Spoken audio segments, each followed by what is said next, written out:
Valmiki ST ಅಭಿವೃದ್ಧಿ ನಿಗಮದ ಹಗರಣ, ಇದನ್ನು ಭಾಳ ಸೀರಿಯಸ್ ಆಗಿ ಫಾಲೋ ಅಪ್ ಮಾಡ್ತಾ ಇದ್ದೀವಿ ನಾವು. ಎಲ್ಲಿಗೆ ಬಂತು ತನಿಖೆ? 187 ಕೋಟಿ ದುಡ್ಡಿದೆಯಲ್ಲ, ಈ ದುಡ್ಡು ನಾವು ನೀವು ಕೊಟ್ಟಿರುವ ಟ್ಯಾಕ್ಸ್ ದುಡ್ಡು. ಈ ದುಡ್ಡಿನ ಮೇಲೆ ಹಕ್ಕಿದ್ದದ್ದು ಯಾರಿಗೆ? ನಮ್ಮ ರಾಜ್ಯದ ಪರಿಶಿಷ್ಟ ಪಂಗಡದ ಬಡವರಿಗೆ, ಎಸ್ಟಿ ಬಡವರಿಗೆ. ಆ ಸಮುದಾಯದ ಬಡವರು ಮನೆ ಕಟ್ಟಿಸ್ಕೊಳ್ಳಿ, ರೈತರಾಗಿದ್ದರೆ ಬೋರ್ವೆಲ್ ಹಾಕಿಸ್ಕೊಳ್ಳಿ, ಅವರ ಮಕ್ಕಳಿಗೆ ಓದೋದಕ್ಕೆ ಸ್ಕಾಲರ್ಶಿಪ್ ಸಿಗಲಿ ಅಂತಿರೋ ದುಡ್ಡಿದು. ಇದನ್ನು ನುಂಗಿ ನೀರು ಕುಡಿದು ಬಿಟ್ಟಿದ್ರು. ಚಂದ್ರಶೇಖರನ್ ಅನ್ನುವ ಒಬ್ಬ ಅಧಿಕಾರಿ ಹೆದರಿ ನೇಣು ಹಾಕ್ಕೊಳ್ಳದೆ ಹೋಗಿದ್ರೆ 187 ಕೋಟಿಯ ಮೇಲೆ ಚಪ್ಪಡಿ ಕಲ್ಲು. ಈಗ ಅನ್ನಿಸ್ತಾ ಇದೆ, ಇನ್ನೂ ಇಂಥವು ಎಷ್ಟು ನಡೆದಿದ್ದಾವೋ ನಮ್ಮ ರಾಜ್ಯದಲ್ಲಿ ಅಂತ. ಎಷ್ಟು ನಡೆದಿದ್ದಾವೋ ಇಂಥವು. ಏಷ್ಯಾನೆಟ್ ಸುವರ್ಣ ನ್ಯೂಸ್ಗೆ ಒಂದಷ್ಟು ಎಕ್ಸ್ಕ್ಲೂಸಿವ್ ದಾಖಲೆಗಳ ಸಿಕ್ಕಿದಾವೆ. ದಾಖಲೆಗಳು ಎಲ್ಲಿ ತನಕ ಅಂದರೆ, ಈಗ ಅರೆಸ್ಟ್ ಆಗಿರುವ MD ಪದ್ಮನಾಭ SIT ಮುಂದೆ ಹೇಳಿರೋದು,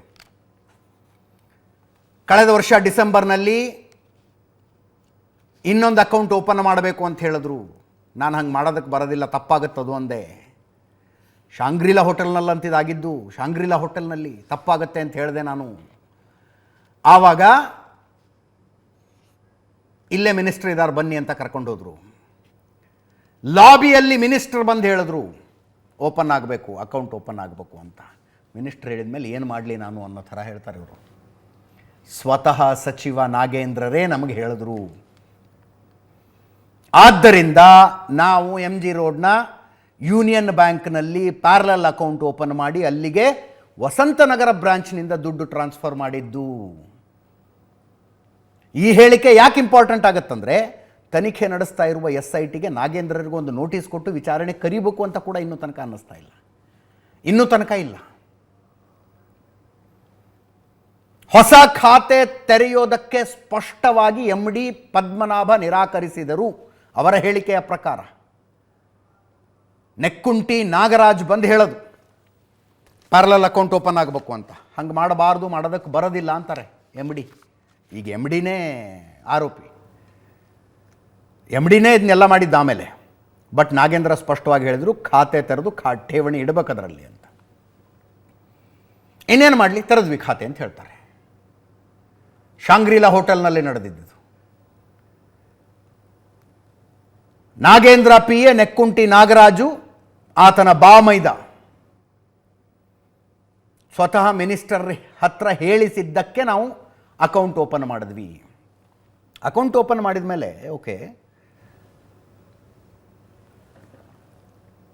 ನಿಗಮದ ದುಡ್ಡು, ನಿಗಮದ ಹೆಸರಿನಲ್ಲಿ ಇನ್ನೊಂದು ಅಕೌಂಟಪ್ಪ, ಅಲ್ಲಿಂದಲ್ಲಿ ಟ್ರಾನ್ಸ್ಫರ್ ಆಯಿತು. ಅಷ್ಟೇನ ಹಗರಣ? ಇಲ್ಲ. MG ರೋಡ್ ಬ್ರಾಂಚ್ನಲ್ಲಿ ಅಕೌಂಟ್ ಓಪನ್ ಮಾಡಿದ್ದೇ ಅಕ್ರಮ. ಆ ಅಕ್ರಮ ಅಕೌಂಟಿಗೆ ಹಣಕಾಸು ಇಲಾಖೆಯಿಂದ 92 ಕೋಟಿ ರೂಪಾಯಿ ಹಾಕ್ತಾರೆ. ನೋಡಿ ನೀವು, ಹಗರಣ ಇದು ಎಲ್ಲಿಂದ ಎಲ್ಲಿಗೆ ಹೋಗುತ್ತೆ ಇದು ನೀಟಾಗಿ ವಿಚಾರಣೆ ನಡೆದರೆ ಅಂದರೆ. ಹಣಕಾಸು ಇಲಾಖೆ 92 ಕೋಟಿ ರೂಪಾಯಿ ಹಾಕತ್ತದಕ್ಕೆ. ಅದಕ್ಕೊಂದು ಸರ್ಟನ್ ಲಿಮಿಟ್ ಇದೆ. ಆ ಲಿಮಿಟ್ಗಿಂತ ಜಾಸ್ತಿ ದುಡ್ಡು ಹಾಕುವಾಗ ಅಲ್ಲಿನ ರೆಸ್ಪಾನ್ಸಿಬಲ್ ಅಧಿಕಾರಿಯೊಬ್ಬ ಥಂಬ್ ಇಂಪ್ರೆಷನ್ ಕೊಡಬೇಕು ಅಂತಿದೆ. ಯಾವ್ಯಾವ ಅಧಿಕಾರ ಕೊಟ್ಟರು, ಯಾವ್ಯಾವ ಅಧಿಕಾರಿಗಳ ಥಂಬ್ ಇಂಪ್ರೆಷನ್ ಕೊಟ್ಟಿದ್ದಾರೆ ಗೊತ್ತಾಗಬೇಕಲ್ಲ. ಈಗ ಆಯ್ತಪ್ಪ, 92 ಕೋಟಿ ರೂಪಾಯಿ ST ಅಭಿವೃದ್ಧಿ ನಿಗಮಕ್ಕೆ ಟ್ರಾನ್ಸ್ಫರ್ ಆಗಬೇಕು ಅಂತ ಇದೆ ಅಂತಾನೆ ಅನ್ಕೊಳ್ಳೋಣ. ಅವ್ರದ್ದೇ ದುಡ್ಡು, ಅವ್ರಿಗೆ ಹೋಗಬೇಕಾಗಿರೋ ದುಡ್ಡು. ಯಾವ ಅಕೌಂಟ್ಗೆ ಹಾಕಬೇಕಾಗಿತ್ತು ನೀವು? ST ಅಭಿವೃದ್ಧಿ ನಿಗಮದ ಅಧಿಕೃತ ಅಕೌಂಟ್ಗಲ್ವ ಹಾಕಬೇಕಾಗಿರೋದು? ವಸಂತ ನಗರದ ಯೂನಿಯನ್ ಬ್ಯಾಂಕ್ ಬ್ರಾಂಚಿಗೆ ಹಾಕಬೇಕಾಗಿದ್ದಲ್ವ ನೀವು? ಇಲ್ಲ, ನೀವೆಲ್ಲಿಗೆ ಹಾಕಿದ್ರಿ? ಉಪಖಾತೆಗೆ ಹಾಕಿದ್ರಿ. ಯಾಕೆ? ಯಾರು ಓಕೆ ಮಾಡಿದ್ದು? ಸಿದ್ದರಾಮಯ್ಯನವರೇ, ತಾವು ಹಣಕಾಸು ಸಚಿವರು, ಹಣಕಾಸು ಇಲಾಖೆ ತಮ್ಮ ಹತ್ರ ಇದೆ, ಮುಖ್ಯಮಂತ್ರಿಗಳೇ. ಹೆಂಗೋಯ್ತು 92 ಕೋಟಿ?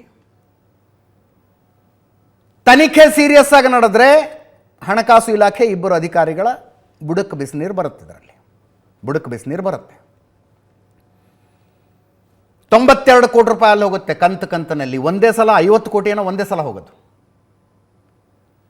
ಅಲ್ಲಿ 187 ಕೋಟಿ ಜಮಾ ಆದಮೇಲೆ ಆ 187 ಕೋಟಿಯಲ್ಲಿ 95 ಕೋಟಿ ಹೋಗೋದು ಎಲ್ಲಿಗೆ? ಹೈದರಾಬಾದ್ನ ರತ್ನಾಕರ ಬ್ಯಾಂಕ್ ಲಿಮಿಟೆಡ್ಗೆ.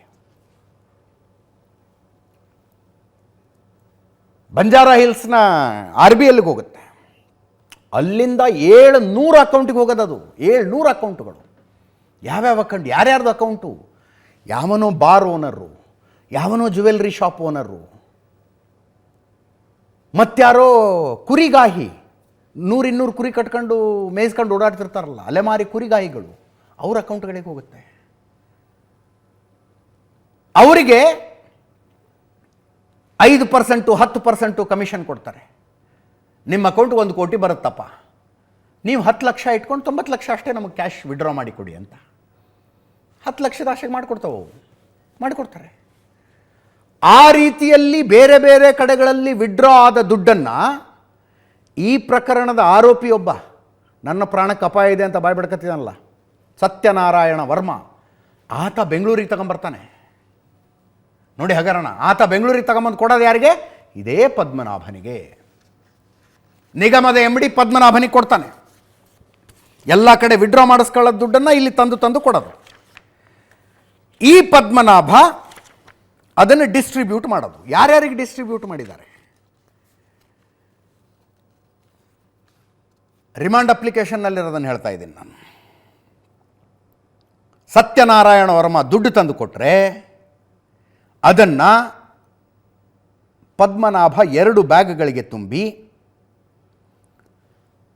ಆಗ ಸಚಿವ, ಈಗ ಮಾಜಿ ಸಚಿವ ನಾಗೇಂದ್ರರ ಆಪ್ತ ಹರೀಶ್ಗೆ ತಗೊಂಡೋಗಿ ಕೊಡ್ತಾರೆ. ಜಾಗನೂ ತೋರಿಸ್ತಾನಿತ್ತ. ಆ ಜಾಗದಲ್ಲಿ ಇದಾಗಿದೆ, ಏನು ಮಹಜರಾಗಿದೆ. BBMP ಕಚೇರಿಯ ಸಾಗರ್ ಹೋಟೆಲ್ನಲ್ಲಿ ದುಡ್ಡು ತಗೊಂಡೋಗಿ ಕೊಟ್ಟಿದ್ದೀವಿ ಅಂತಾನೆ. ಸಾಗರ್ ಹೋಟೆಲ್ನಲ್ಲಿ ದುಡ್ಡು ತಗೊಂಡೋಗಿ ಕೊಟ್ಟಿದ್ದೀವಿ, 25 ಲಕ್ಷ ತಗೊಂಡೋಗಿ ಕೊಟ್ಟಿದ್ದೀವಿ.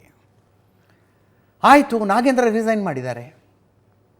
ಬಸನಗೌಡ ದದ್ದಲ್, ನಾಗೇಂದ್ರ ಸಚಿವರು, ಬಸನಗೌಡ ದದ್ದಲ್ ಅಧ್ಯಕ್ಷರು, ವಾಲ್ಮೀಕಿ ಎಸ್ಟಿ ಅಭಿವೃದ್ಧಿ ನಿಗಮದ ಅಧ್ಯಕ್ಷರು, ಹಾಲಿ ಅಧ್ಯಕ್ಷರು. ಇಷ್ಟೆಲ್ಲ ಆದಮೇಲೂ ಅವರು ಅಧ್ಯಕ್ಷರಾಗಿ ಮುಂದುವರೆದಿದ್ದಾರೆ.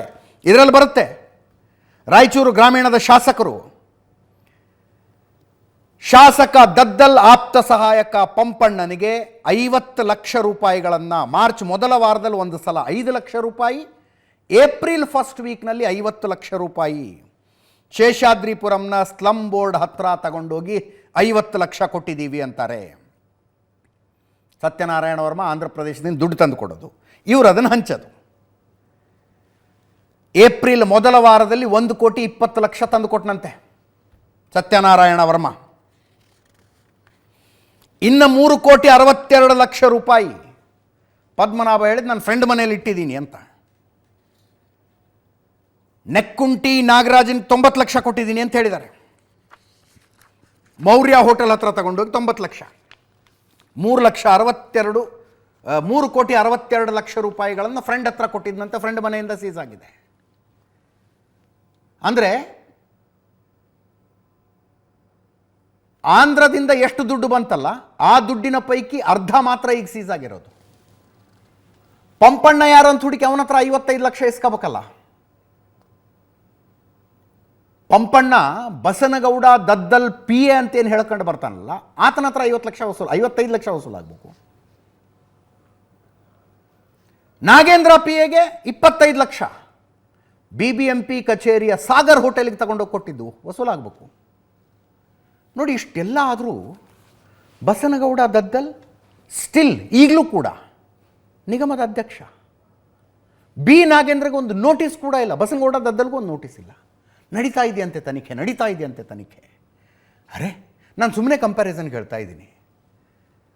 ಆ ಪ್ರಜ್ವಲ್ ಸೂರಜ್ ಕೇಸ್ ಆಯ್ತಲ್ಲ, ರೇವಣ್ಣ ಜಾಮೀನು ಅಪ್ಲಿಕೇಶನ್ ಹಾಕೊಂಡಾಗ ಅಬ್ಜೆಕ್ಷನ್ ಏನು ಮಾಡಿದ್ರಿ ನೀವು ಪ್ರಾಸಿಕ್ಯೂಷನ್ ಕಡೆಯಿಂದ? ಅವರು ಪ್ರಭಾವಿಗಳಿದ್ದಾರೆ, ಪ್ರಭಾವಿಗಳವರು ಸಾಕ್ಷ್ಯನಾಶ ಮಾಡ್ತಾರೆ, ಸಾಕ್ಷಿಗಳ ಮೇಲೆ ಒತ್ತಡ ತರ್ತಾರೆ, ಆದ್ದರಿಂದ ಅವ್ರಿಗೆ ಜಾಮೀನು ಕೊಡಬೇಡಿ, ಅವ್ರನ್ನ ಅರೆಸ್ಟ್ ಮಾಡ್ತೀವಿ ನಾವು ಅಂತ. ಅರೆಸ್ಟ್ ಆದರೂ ರೇವಣ್ಣ. ನಾಗೇಂದ್ರ ಪ್ರಭಾವಿ ಅಲ್ವಾ? ಬಸನಗೌಡ ದದ್ದಲ್ ಪ್ರಭಾವಿ ಅಲ್ವಾ? ಆಯ್ತಪ್ಪ, ಈಗ MD ಅರೆಸ್ಟ್ ಮಾಡಿದ್ದೀರಿ, ST ನಿಗಮದ ದುಡ್ಡನ್ನು ಒಂದು ಅಕೌಂಟ್ನಿಂದ ಇನ್ನೊಂದು ಅಕೌಂಟ್ಗೆ ಹಾಕಿದವ್ರನ್ನ ಅರೆಸ್ಟ್ ಮಾಡಿದ್ದೀರಿ. ಹಣಕಾಸು ಇಲಾಖೆ ಹೆಂಗೆ ಹಾಕ್ತು ಅಕ್ರಮ ಅಕೌಂಟ್ಗೆ? ಮುಖ್ಯ ಖಾತೆಯನ್ನು ಬಿಟ್ಟು ಉಪ ಖಾತೆಗೆ ಹಣಕಾಸು ಇಲಾಖೆ ಹೆಂಗೆ 92 ಕೋಟಿ ಹಾಕ್ತು? ಯಾರದನ್ನು ಓಕೆ ಮಾಡಿದವರು? ಆಗ್ಬೇಕಲ್ವಾ ತನಿಖೆ? ಯಾರನ್ನ ಕರೆಸಿದ್ದೀರಿ? ನೆನಪಿಟ್ಕೊಳ್ಳಿ, ಯೂನಿಯನ್ ಬ್ಯಾಂಕು CBI ಕಂಪ್ಲೇಂಟ್ ಮಾಡಿದೆ, they have to do it. 10 ಕೋಟಿಗಿಂತ ಹೆಚ್ಚಿನ ಅಕ್ರಮ ನಡೆದಿರುವ ಮಾಹಿತಿ ಬಂದರೆ CBIಗೆ ಇಮಿಡಿಯೇಟ್ ಇನ್ಫಾರ್ಮ್ ಮಾಡಬೇಕು, ಮಾಡಿದ್ದಾರೆ. ಪ್ಯಾರಲಲಿ CBI ಇನ್ವೆಸ್ಟಿಗೇಷನ್ ನಡೆಸ್ತಾ ಇದೆ. ಆಯ್ತಪ್ಪ, SIT ರಾಜ್ಯ ಸರ್ಕಾರದ ಅಡಿಯಲ್ಲಿ ಬರುತ್ತೆ. ಅವರು ನಾಗೇಂದ್ರರಿಗೆ ಹೆಂಗೆ ನೋಟಿಸ್ ಕೊಡೋಕ್ಕಾಗುತ್ತೆ, ಗದ್ದಲ್ ಆಡಳಿತ ಪಕ್ಷದ ಶಾಸಕರಿಗೆ ಹೆಂಗೆ ನೋಟಿಸ್ ಕೊಡೋಕ್ಕಾಗುತ್ತೆ ಅಂತ ಸುಮ್ಮನಿದ್ರೆ CBI ಸುಮ್ಮನೆ ಇರುತ್ತಾ? ನಾಳೆ ಅಕಸ್ಮಾತ್ CBI ಏನಾದ್ರು ಕ್ರಮ ಕೈಗೊಂಡ್ರೆ ನೀವೇ ಹೇಳ್ತೀರಿ, ಕೇಂದ್ರ ತನಿಖಾ ಸಂಸ್ಥೆಗಳನ್ನು ಕೇಂದ್ರ ಸರ್ಕಾರ ದುರುಪಯೋಗಪಡಿಸಿಕೊಳ್ತಾ ಇದೆ.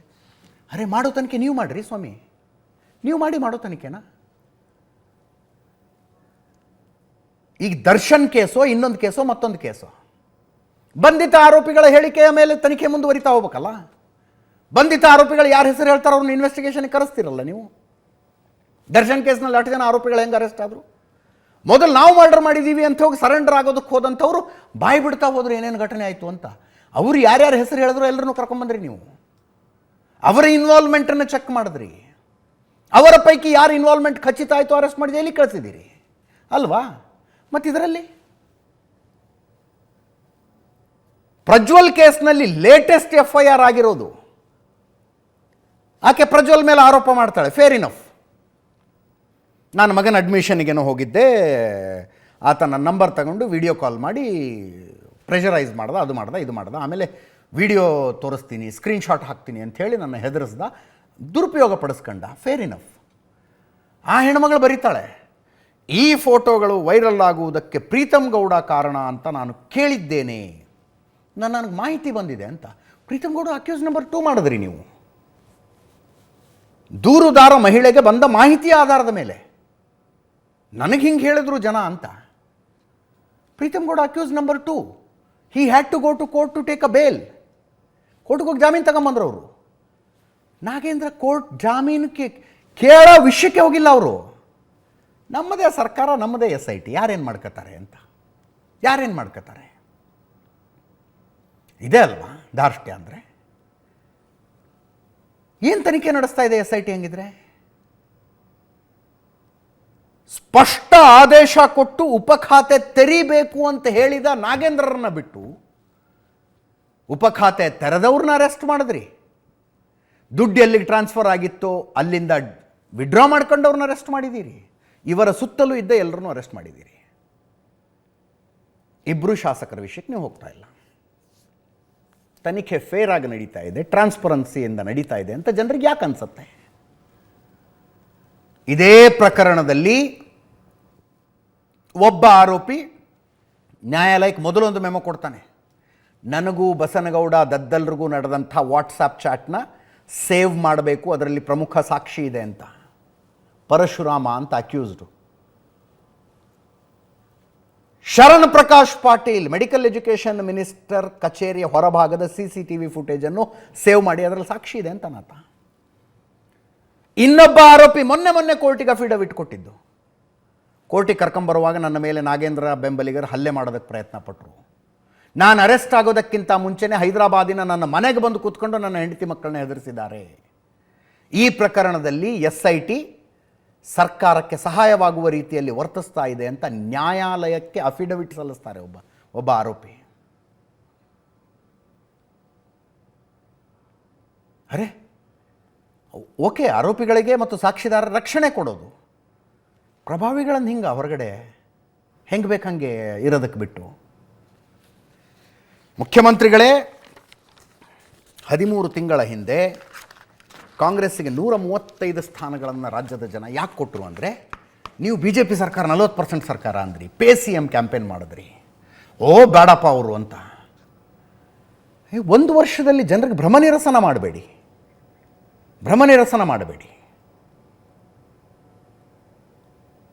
187 ಕೋಟಿ ಯಾಕಿಷ್ಟು ಕಾಳಜಿಯಿಂದ ಮಾತಾಡ್ತೀನಿ ಅಂದರೆ ಅದು ಬಡವ್ರ ದುಡ್ಡ್ರಿ. ST ಸಮುದಾಯದ ಬಡವರಿಗೆ ಹೋಗಬೇಕಾಗಿದ್ದ ದುಡ್ಡು. ಅನ್ಯಾಯ ಮಾಡಬೇಡಿ.